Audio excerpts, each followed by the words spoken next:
How am I feeling? Oh, pretty glocky. This is the worst.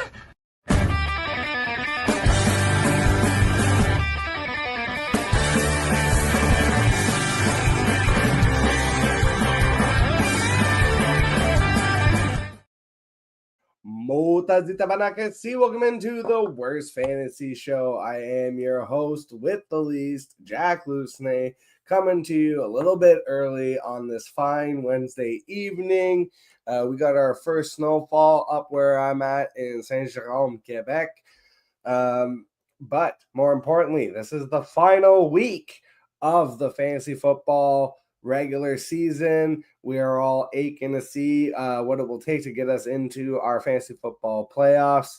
So I am here to help with all of the matchups for this all-important week 14 of NFL action. So without further ado, let's get into the matchups.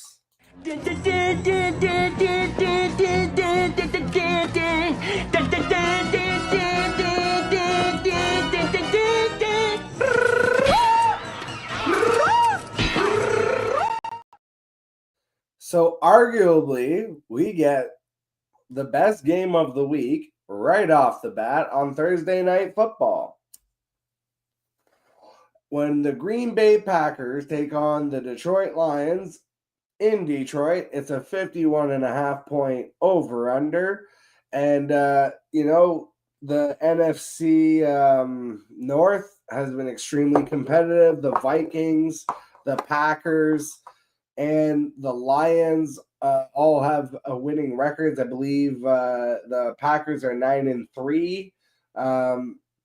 So this should be a fantastic divisional matchup. I think it's better that the Lions are at home because hopefully it should be a little bit more high scoring, especially because the Lions defense has suffered so many injuries. So I think obviously Josh Jacobs, you're starting him.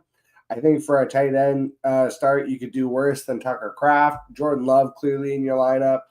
Romeo Doubs may not make it for this game. If that happens, I'm fine taking the deep shots on Watson, Wicks, or primarily Jaden Reed.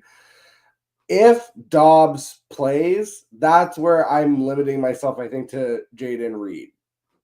It just feels like, I know Doubs is technically the most consistent, but his kind of shallow PPR floor, I don't think helps put you over this week unless you just need a warm body to fill in for bye weeks, which we should have mentioned actually at the top. Very heavy on the bye weeks this week. We'll get into that before the Sunday 1 o'clock games. But I just think you start all your Packers here on a Thursday night football matchup that is basically like, this is as close to a playoff matchup as we're going to get in the regular season, considering the division rivalry. On the Detroit Lions side, I think it's, again, very clear who you're starting here. You're starting Jared Goff. You're starting Amon-Ra. You're starting Gibbs.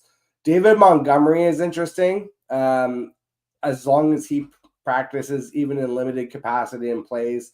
I think you play him. And I think you just keep going back to the Sam Laporta well. This is becoming similar to the Mark Andrews story, where he was extremely disappointing for the first half of the year. And, now suddenly we're seeing him become relevant again. So before we get into the Sunday 1 o'clock matchups, got a quick question in the comments. What up, Steve Garza? Flex 1, Pacheco, Hopkins, QJ, and Njoku. I'm starting Jonnu in the tight end spot. Yeah, honestly, I think the safest answer is double tight end. I don't think normally that's something that you want to do, but David Njoku, with how much Jameis Winston is throwing the ball and how much they just can't run. I know it's not the greatest matchup against the Steelers, but we just saw the Steelers get into a shootout with the Bengals, and that turned into an 80-point game. I think our secondary is our biggest weakness, and I say that, if you can't see, I'm a Steelers fan. I got the custom TJ Watt shoes behind me, so I think I would go double tight end here. I the only other one that gives me cause for pause is DeAndre Hopkins, but the Chiefs are actually in a really tough spot. The Chargers have been, I think, the number one defense in football, so I think I'm going double tight end. I think I'm going Njoku and Jonnu. All right, so we'll get into the Sunday 1 o'clock matchups. Just a reminder, again, the bye week hell that we are in, the hellscape includes Ravens, Broncos, Texans, Colts, Patriots, and Commanders. None of those players are available to you. So we will have to find our value elsewhere, starting with the New York Jets versus the Miami Dolphins. This is a 45-point over-under. The biggest news here is we're going to have to monitor Breece Hall again to see if he's able to practice in limited capacity. If he plays, he's startable, especially in this week with the bye week. I know he's been extremely disappointing this season. Again, unless you have somehow amazing other options ahead of him, he's still finding his way into most of my lineups. I think the conversation can be had with Garrett Wilson, who has been extremely disappointing. But again, unless you have a much better option, like, let's go back to that question, actually. Shout out to Steve Garza. DeAndre Hopkins or Garrett Wilson? I think I'm still going with Garrett Wilson. Quentin Johnston or Garrett Wilson? I think I'm still going with Garrett Wilson. So it's kind of that level of play where if you're deciding between those kind of guys, I think I'm still going to lean on the talent and the matchup because the Dolphins defense doesn't particularly scare me. But I think really like the only good play here is Devontae Adams because he's just going to see so much volume. But if you can help it on a week like this and not play any Jets, I would avoid them, except for Breece Hall and Devontae because I feel like you're kind of forced into it. For the Miami Dolphins, Jonnu Smith, and again, shout out to Steve Garza with the question, Jonnu, the new hotness in Miami. So much so that I've stuck him into a bunch of my best ball lineups. So if he disappoints this week, I'm sorry, it's going to be my fault because I finally jumped on the Jonnu bandwagon. But I do think he is startable here. Tyreek is also on the list of disappointing starts that you still need to play, especially, again, in this bipocalypse week. I don't see how you're going to be able to get him on the bench. And it's kind of the same thing with even Jalen Waddle. I think actively I'm excited about playing Tua and Achane and Jonnu, and then I'm throwing Tyreek and Jalen Waddle into my lineup unless I just have, like, again, incredible options. If you're like, oh, well, I could play Mike Evans over either of those guys. I'd be like, yeah, of course you play Mike Evans over them. The Atlanta Falcons versus the Minnesota Vikings, 45.5-point over-under here. The revenge game for Kirk Cousins. Kirk looked like a stone pony last week through 4 interceptions, and a lot of them were ducks. They were not good balls. I'm scared, but it feels like this is definitely going to be a bounce back week. Again, Kyle Pitts straight up dropped in my Megala Bowl division. If you're not familiar with Megala Bowl, it's one of the biggest fantasy football tournaments run by the fantasy footballers. I am in position to make the playoffs for the first time ever, which I'm very excited about. And I am in need of a tight end streamer this week, and I noticed that somebody dropped Kyle Pitts. I'm going to play Kyle Pitts this week, and I'm going to tell you I'm treating it, though, as very much a tight end streamer. So I want to give you the names. A running gimmick on this show has been who scored more than Kyle Pitts this week. And, we've had a lot of success with that segment. So hold on, I'm just pulling up the Megala Bowl here. So I'll give you the list of tight ends available to me, and you can tell me if you prefer Kyle Pitts. So there's Kyle Pitts, Cole Kmet, Noah Gray, Noah Fant, Jatavian Sanders, Jawan Johnson, Grant Calcaterra, Tyler Conklin, and Mike Gesicki. Those are probably my top 10 options available to me.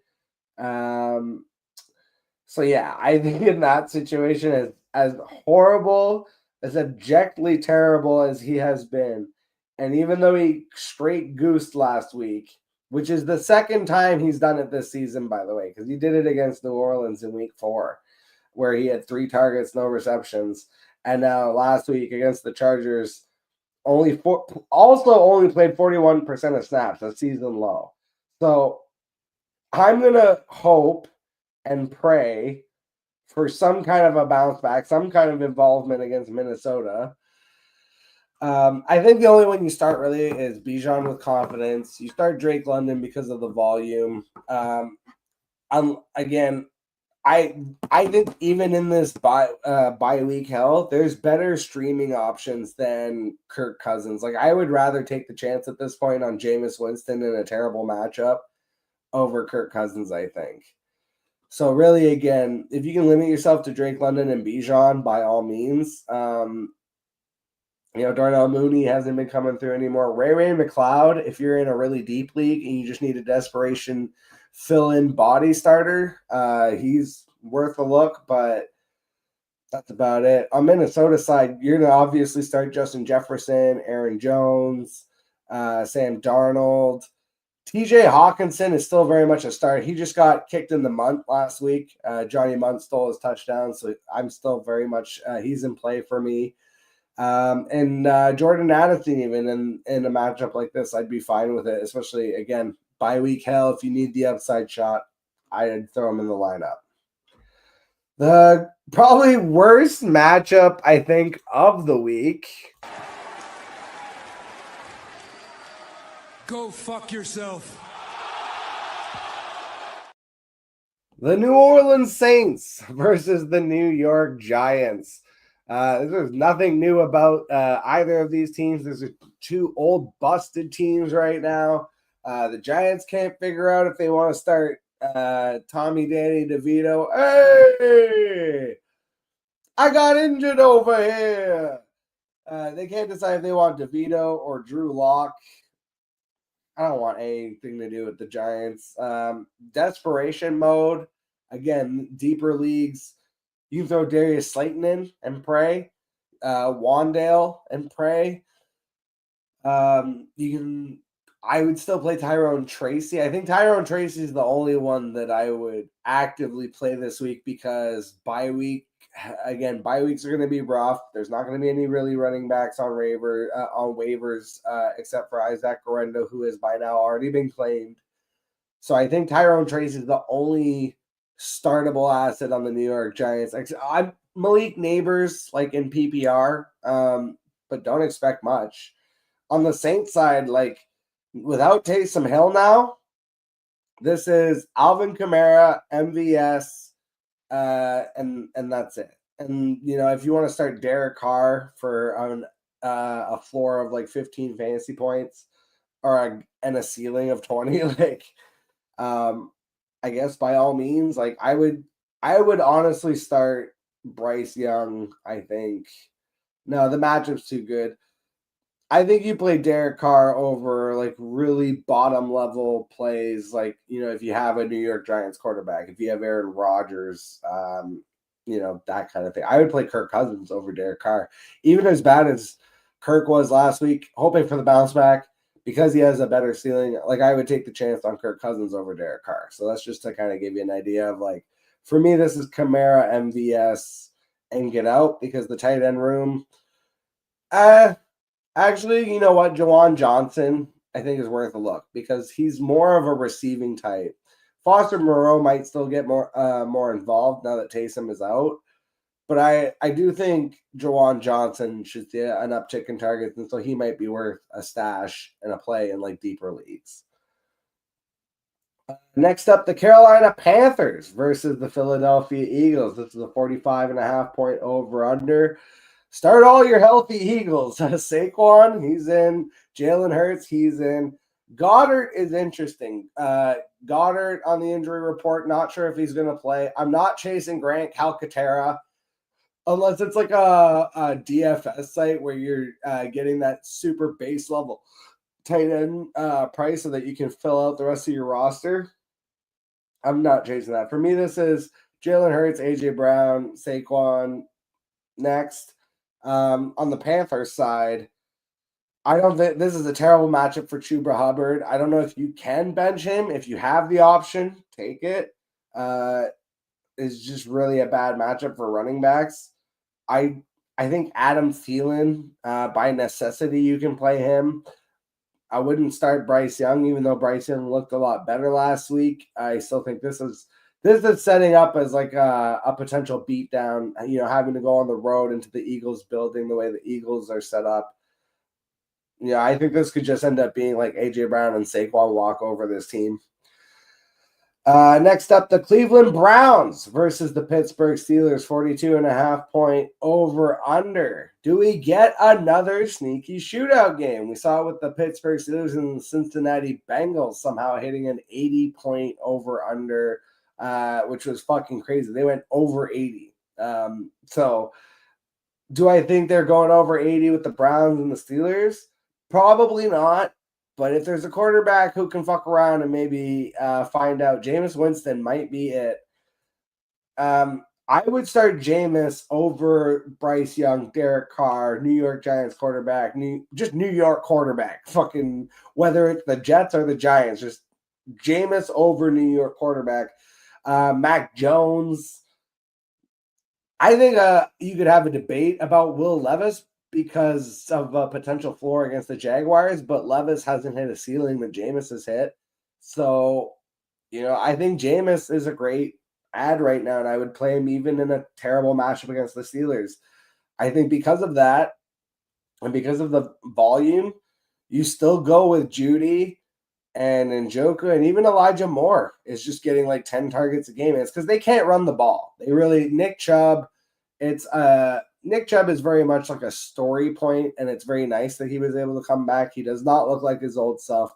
He's running at a clip of like 2 yards a carry. It's a nothing burger. And Jerome Ford doesn't even look as good as he did last year. They have fuck all run game right now. So they are basically just letting Jameis Winston throw the ball 30 to 50 times a game. And, he's going to throw some misses and he's going to throw some hits. That's the Jameis Winston life, the 30-30 life. So you start Jameis, Judy, Moore, and Njoku basically for the rest of the season, regardless of matchup. On the Steelers side, for me, it's familiar faces here. Russ, Pickens, Najee, even though it's a tough matchup, Najee's starting to get it going now. I'm not a Jaylen Warren truther, but if you just need a body, again, he's at least involved, though he's never going to get the ceiling that people want him to have as long as Najee's in town. And I would start Lemieux. Pat Freiermuth had his best game before last week's crazy shootout where he got a touchdown against the Bengals and had a decent game against the Bengals. His best game of the year before that came against these same Browns in a loss, and that was in Cleveland. So I think Lemieux is a solid start here if you need a tight end. Speaking of tight end, the premier tight end of the NFL now resides in Las Vegas with the Las Vegas Raiders, who will be taking on the Tampa Bay Buccaneers over in Tampa Bay. It's a 44.5-point over-under, and I think this could end up being my game of the week. Well, that's the wrong. Thanks, Jamal. Not this guy. Not this guy. Not this guy. Not this guy.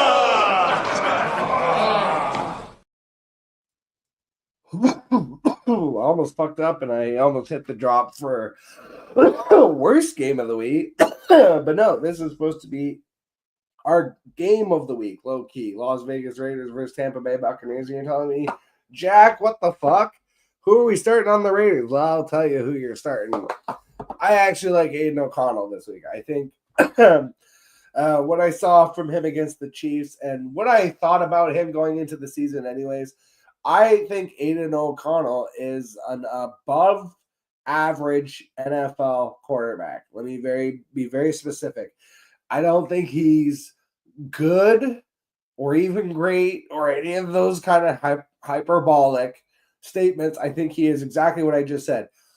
An above average to good. Like if you were to have that above average to good, that's where Aiden O'Connell situates himself.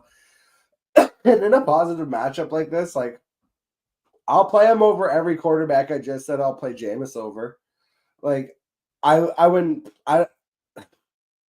You know what? I think even this week, I would maybe play him over Jameis. Because Jameis, yes, he can hit 30. He can also hit 10. With AOC this week, with the weapons that he has in Brock Bowers and Jacoby Myers, who are totally both great starts. And then he's kind of got like some other pieces like Trey Tucker and stuff just kind of kicking around and using the running backs, Samir Abdullah.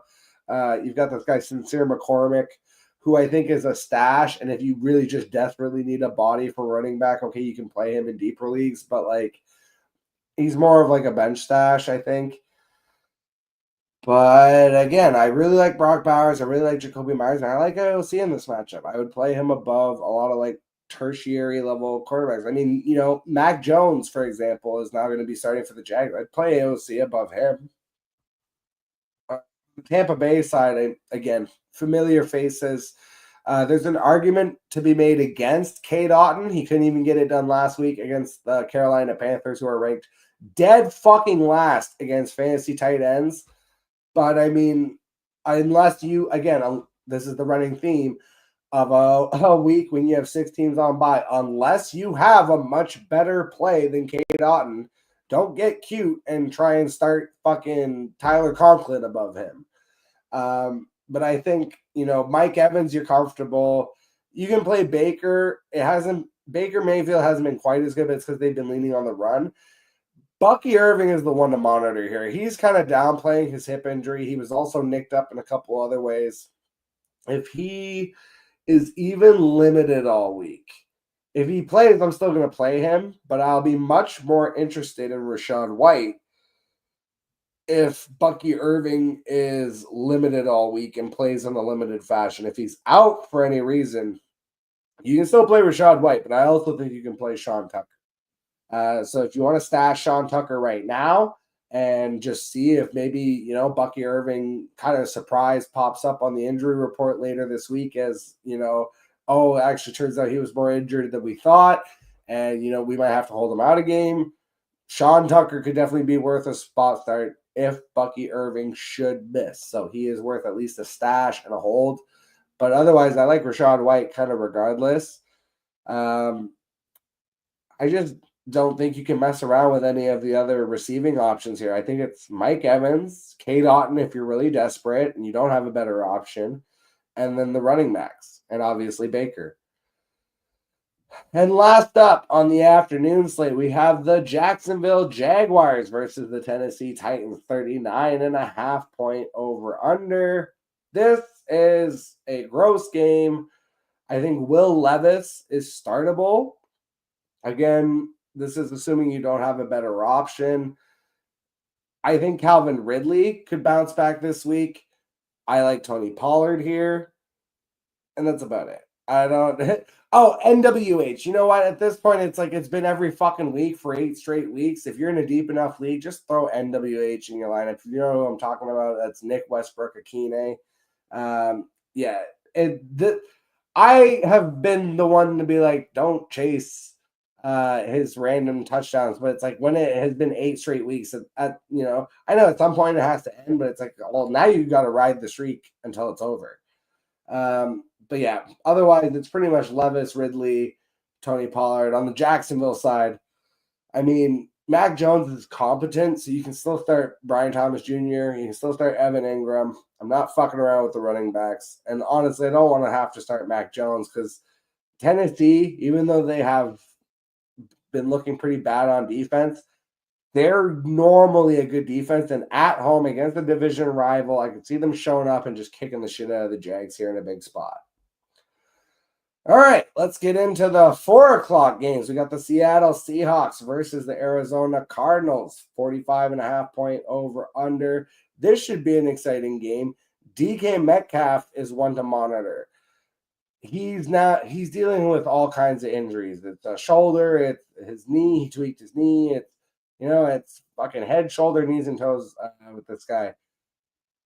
I would play JSN confidently because I just think that DK, even if he plays, is going to be limited. Last week, I sat DK for BTJ. Again, that's kind of the level of like BTJ in a plus matchup. I felt okay starting him over DK. If you don't have an option like that, you're still going to end up having to start DK, I feel like. But, Geno Smith is good. You hope for the bounce back from Kenneth Walker, though it's been disappointing and also annoying to see him get vultured by Zach Charbonnet. But it's getting to that time of year, too, where it's like these fresh legs backups are going to start kind of getting more work, much to the chagrin of fantasy owners. But I think with confidence, like I was saying, Geno Smith, JSN, you start DK ultimately if he is then, and you start Ken Walker here. On the Arizona Cardinals side, it's very easy for me. It's James Conner, Trey McBride, Marvin Harrison Jr., Kyler Murray, and you hope they have a good day. End of list. All right. Okay, I lied. This is the actual game of the week. Do you want to see me dunk? Sure. Yeah? Okay. Are you guys ready?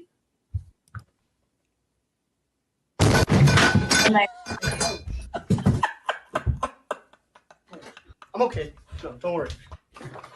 Does that always happen?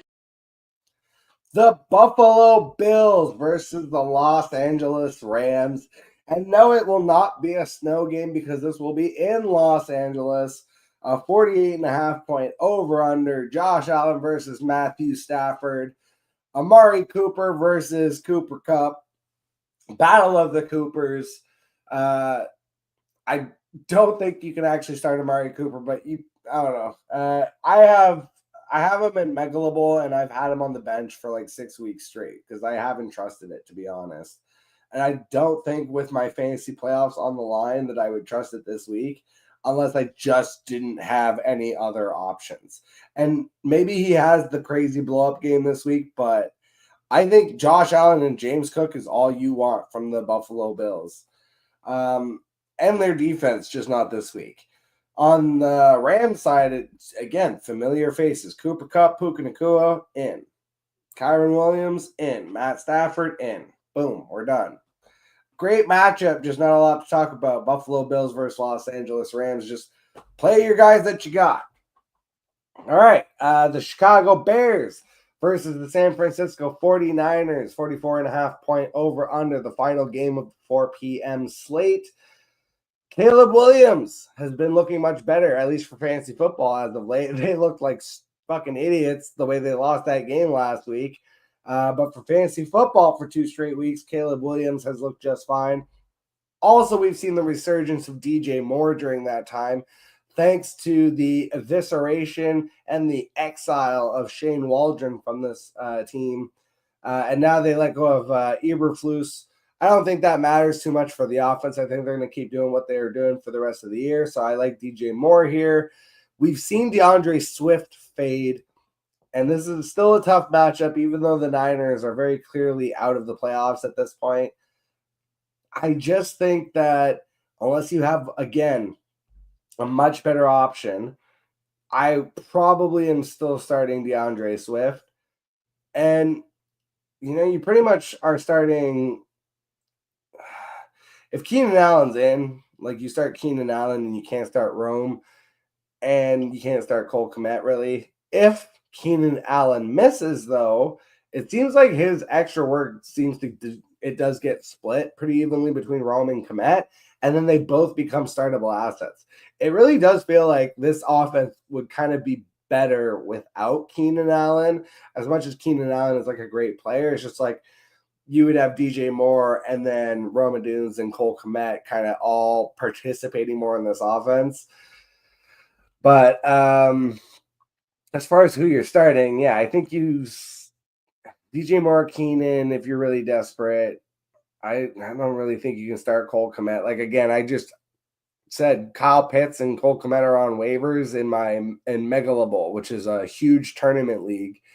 And I'm probably picking up Kyle Pitts over Cole Kmet, as bad as Kyle Pitts has been. So that should give you an idea of where Kmet's at. And on the Niners side, good Lord, the injuries. CMC, rest in peace, my man. I I mean, start Isaac Guerrero, but just I would temper your expectations. Also, because they've got Patrick Taylor on Patrick's squad, on practice squad, who they could call up, and they just signed Israel Abanikanda. So just they might add bodies. Guerrero's a rookie; he should get the run, but again, I don't know. It's like it's so late in the season. I think we just assume that he's going to be Jordan Mason. What if he turns into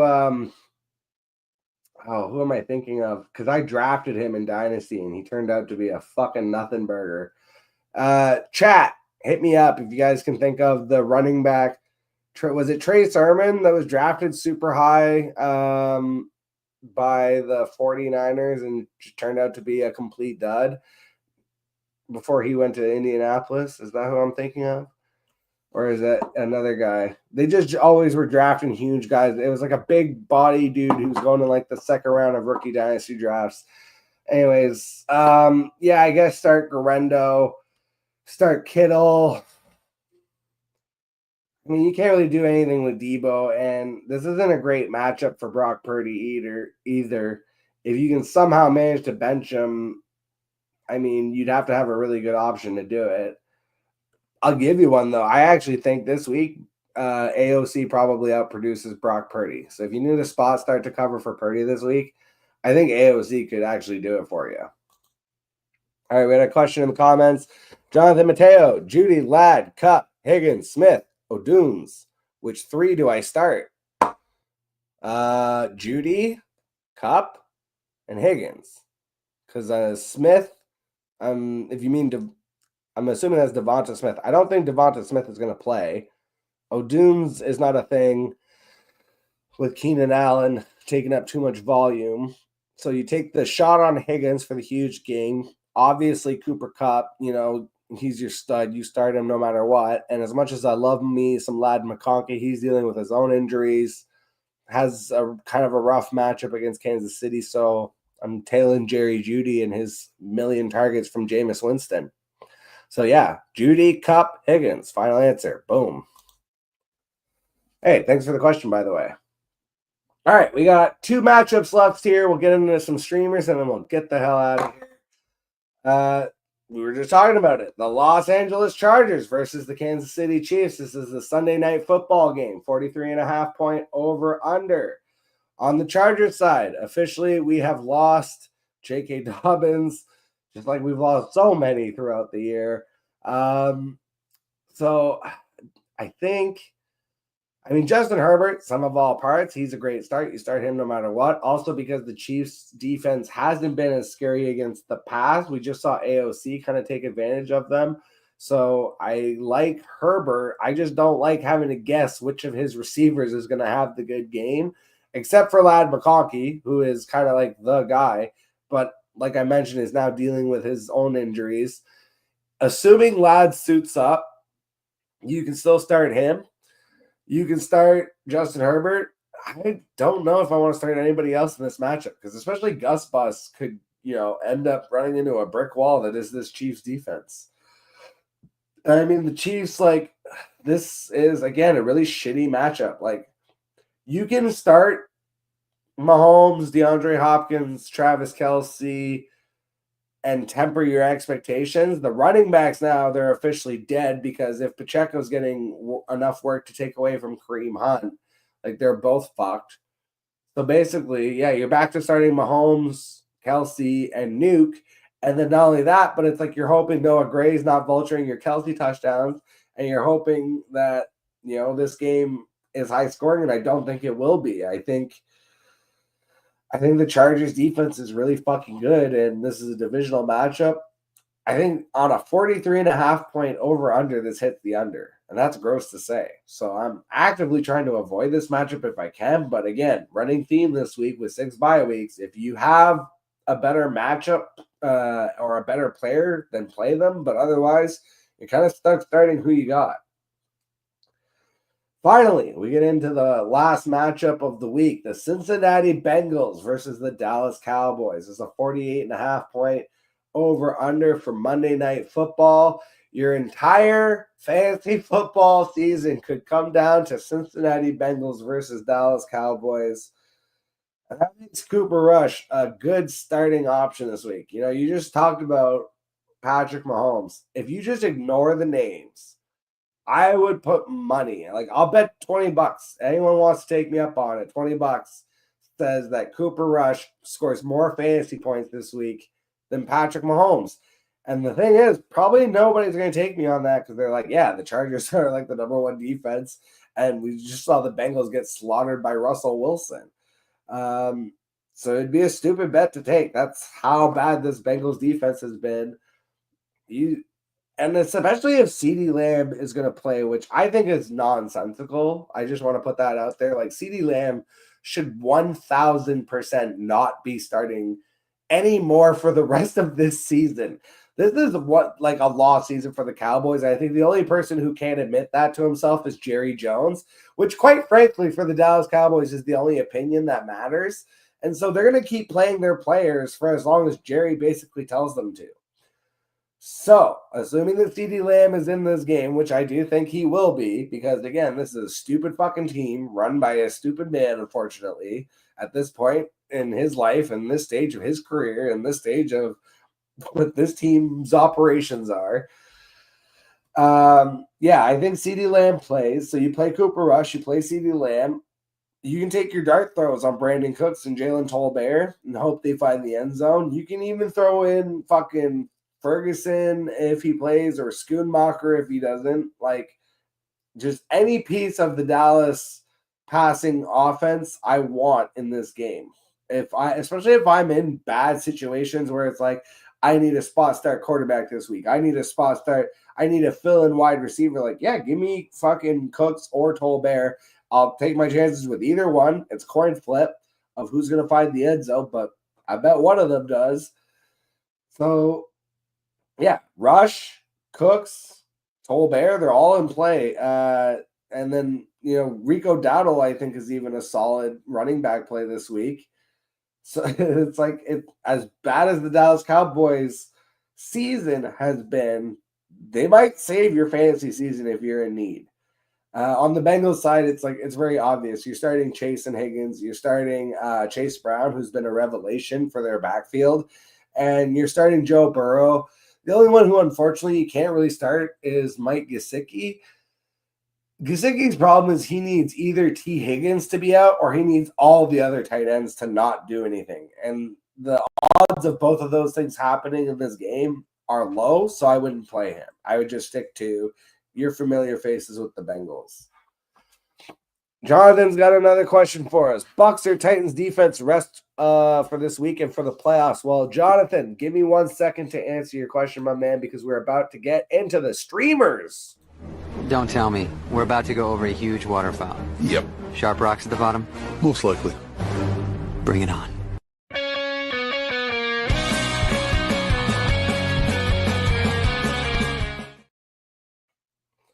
So, I will answer your question, Mateo, but if you could just give me a second. Or sorry, I think I called you by your last name like we're in a fucking locker room or so. Hey, Mateo, what's going on, my man? No, Jonathan, if you stick with me through the streamers, I will answer your question when we get to the streaming defense, which is on this list. All right. So bear with me for just a couple minutes here. But again, just a reminder, the Ravens, the Broncos, the Texans, the Colts, the Patriots, and the Commanders are all teams on bye week. So obviously you don't want to pick up those players if you need spot starts for this week. But if you are a team that is already in the playoffs, you're locked in. This week doesn't matter to you. Make sure that you're watching all of the teams that need to win to get into the playoffs. They might be forced to make drops that they don't want to make. If they have good players on bye, but it's like, hey, if I don't drop this player and don't fill the spot in my roster, I'm going to lose and not even be in the playoffs. They might have to drop players they don't want to drop. So there's defenses that could get dropped. Kickers, backup running backs, secondary wide receivers. A lot of those guys are going to hit waivers. And if there's anybody that you like on the teams I just mentioned, just make sure that you are actively monitoring what the rest of your league is doing because you might be able to take advantage of them. But otherwise, for quarterback, Cooper Rush, we were just talking about it, gets Cincinnati this week. Also, if you want to look long-term, gets Carolina next week and then Tampa Bay. So in a super flex league, you can somehow still get your hands on Cooper Rush.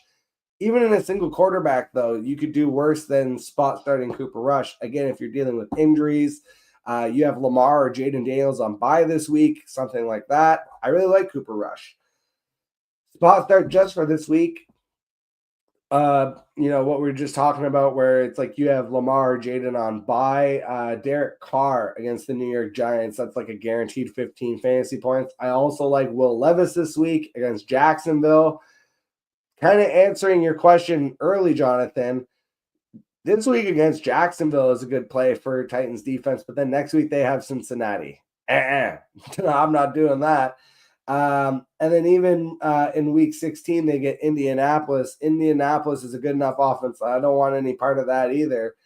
And it's not until week 17 when they get back to Jacksonville that you're going to want that defense. So the answer is probably neither. I don't want to have to hold two defenses, but based on the way that is looking, I'm gonna guess it's probably the Bucs between the two.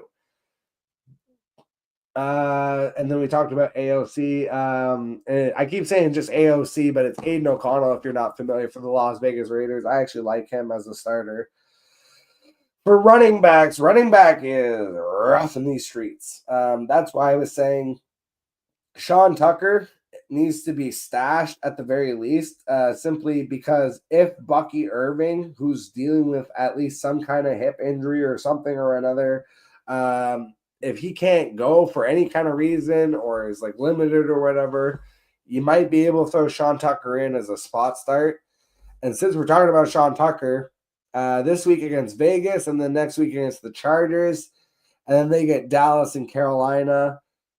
So, I mean, it kind of splits the difference, but the Bucs have been really disappointing on defense, I'm just kind of reminding myself, like, I don't think they have actually scored very many fantasy points this season, even in plus matchups. I'm just pulling it up right now. Like, last week against Carolina, 4 fantasy points. The week before that against the Giants, and again, you're talking about the Giants with Tommy DeVito, 12 fantasy points. The only time they've got one game this entire year where they scored more than 15 fantasy points. That was all the way back in week 6, and they still gave up 27 points in that game against New Orleans. So, actually, kind of regardless of the matchup, let's go pull up the Jaguars. Yeah, the Jaguars have been even worse. So, yeah, I guess that answers your question is they both suck. Bucs and Jaguars defense. Bucs are overrated because of the matchups, and Jags just suck straight up. So maybe don't hold either of those. You know what? I'll give you some streaming defenses when we get to the bottom. So just hang on with me, like I said. Running backs we were talking about. Sean Tucker. Amir Abdullah is a receiving option against Kansas City. Also Sincere McCormick. Desperation play, but also a stash for the Vegas Raiders. Devin Singletary. It's just full handcuff season. We just saw Garendo. Isaac Garendo was the hot ad.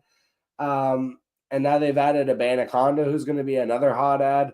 I'd be looking again at guys who are going to hit waivers like Justice Hill, Antonio Gibson, McNichols, or Rodriguez. Those are all guys that are going to be on bye week, but they're still worth a stash if you are already locked into the playoffs. But otherwise, like, again, there's not a lot of guys that you can even, because again, all those guys that I just mentioned, even if you were looking for like a McNichols or a Rodriguez normally as a spot start for this week, obviously they're on bye week, so you can't do that. So really, you're kind of limited to, like, if you're needing a running back, you're kind of fucked. But basically, Amir Abdullah, Sincere McCormick, and Sean Tucker. Those are 3 names at least that you can, maybe put a warm body in and hope that one of those guys gets points. If you're needing the actual start, I would rank it McCormick, Abdullah, and Tucker, unless something happens to Bucky Irving, and then obviously Tucker jumps to the head of that list. For wide receivers, we got a lot more fucking options. Green Bay wide receiver, obviously you can start Watson and Wicks, assuming that Dobbs is out, and hope for the best. They also just have good matchups coming up. Besides Detroit this week, they get Seattle, New Orleans, and Minnesota coming up. Kind of talked about New York Giants wide receiver Darius Slayton. Also, Wan'Dale Robinson might have hit waivers by now. They get New Orleans this week. Then they get the pass funnel of Baltimore Ravens. And then Atlanta and Indianapolis. So not bad matchups there. Bears wide receiver. Again, Keenan Allen is the priority, assuming he ever hit waivers in you're in a shallower league. Otherwise, Roma Dunes in deeper leagues. Just again, you're kind of hoping that. I hate playing a player where you're kind of hoping that something happens to Keenan where he's either just not involved or, has to leave the game or blah, blah, blah. But it's like the path for Rome is for Keenan to not be as involved. Again, getting into kind of desperation spot starts. Ray McLeod is basically playing 100% of snaps for the Falcons. And Kirk Cousins doesn't look like he can throw downfield. So Ray's kind of been taking some of those screen passes. Trey Tucker is a really deep spot start, also in the same vein as like MVS and NWH, Marquez Valdez-Scantling of the New Orleans Saints, and Nick Westbrook-Akine of the Titans. Trey Tucker is a similar type player where it's very boom or bust for the Raiders. So if you need a spot start again this week and you're like, I need upside, like I'm facing, not only do I need to win to get in this week, but I'm facing one of the top teams, like Trey Tucker in a positive matchup against the Tampa Bay Buccaneers might be worth a look. Like he had a 50-yard touchdown last week. And then I mentioned also Jalen Tolbert and Brandon Cooks for the Cowboys against the Cincinnati Bengals, just hoping they find the end zone. For tight end, again, just keep following the touchdowns of Noah Gray. He's being actively involved as a second tight end, and the matchup is there against the Chargers because you would assume that they're going to be busy dealing with Kelsey. So he might find the end zone again. Cowboys tight end, again, whether that's Jake Ferguson, if he's able to come back and has hit waivers, or whether Fergie doesn't come back and it's Schoonmaker still. They've got Cincinnati, and then again, they're worth holding on to, especially if Ferguson hit your waivers at some point. He's one that is worth adding back because after this week, they get Carolina and Tampa Bay. Those three positive matchups in a row for your Dallas Cowboys. And then the Muth, Pat Fryermuth has been dead to me basically the entire season, but I already mentioned it earlier in the show. His best matchup this year besides Cincinnati was against Cleveland, so I think you can go back to that well for this game. And then finally, Jawan Johnson, again, in the absence of Taysom Hill. He's more of a receiving type tight end for the New Orleans Saints, so hopefully he sees a little bit more targets and a little bit more action. For streaming defense, Jonathan, we're here for you. You asked us, like I mentioned, Bucs or Titans defense, and it turns out they both suck. So I'll give you some other options. The Miami Dolphins versus the Jets. Aaron Rodgers has been abjectly terrible in throwing interceptions left, right, and center, so I think you can start the Dolphins at home this week. The New Orleans Saints, even though they're on the road, they're going to be against the New York Giants. So whether that's Tommy DeVito, who looks like he might play, even though he's been struggling with his own injuries and being Tommy DeVito, or whether it's Drew Lock. The New York Giants offense has been myopic this year, so you can take advantage. I think the Cardinals and Seahawks. I kind of prefer the Cardinals in a home game. I think both teams, though, you could play both Cardinals and Seahawks here. I think banking on a special teams or defensive touchdown, though. So just be wary of that. And then kind of the same deal with the Jaguars and Titans. Like, you're playing with fire there. It's like, sure, you could throw in one of those defenses and maybe one of them gets the defensive touchdown. Jaguars are at Tennessee. Will Levis can always turn it over. He's like a white Jameis Winston. But then at the same time, it's like Mac Jones on the other side, and I can see the Titans kicking the shit out of them. So again, you're playing with fire there. I think the safest play out of all the ones I just said is probably the Saints. Like if you're like, I can't mess around and have my fantasy defense go out and score me 5 or less. I need at least 10, and if they do more than that, great. I think the safest play is probably the Saints. And then kickers are people too, guys. Daniel Carlson for the Raiders will be at Tampa Bay. Again, amazing matchup. They should have more scoring opportunities than normal, so Daniel Carlson should potentially see some more kicks than usual. Nick Folk has looked really good for the Titans the last couple of weeks, and they have a plus matchup against the Jacksonville Jaguars. And Eddie Pinheiro missed a couple kicks last week for the Carolina Panthers, but he's generally consistent and one of the most accurate kickers lifetime. So you can play him again in the absence of 6 kickers being on bye. They're going to be on the road in Philly, so tough matchup. But again, Bryce Young's looked good enough that I think they'll at least have a couple field goal opportunities. That is it for me tonight. I super appreciate you guys coming out and joining in and dropping some comments. I'll be back Sunday morning, 9 a.m. bright and early to do the Sunday questions to help with all your last-minute start-sit decisions for your fantasy football final week of the regular season to help get you into those playoffs. And then we'll be back with our final Monday reaction show after that. So please like and subscribe. It always helps the channel. But until the next time, I'll catch all of you guys on the flip side. He's running down the middle by the 50. He's at the 30. He's bare-chested and banging his chest. Now he runs the opposite way. He runs at the 50. He runs at the 40. The guy is drunk, but there he goes. The 20. They're chasing him. They're not going to get him. Waving his arms, bare-chested. Somebody stop that man. Here comes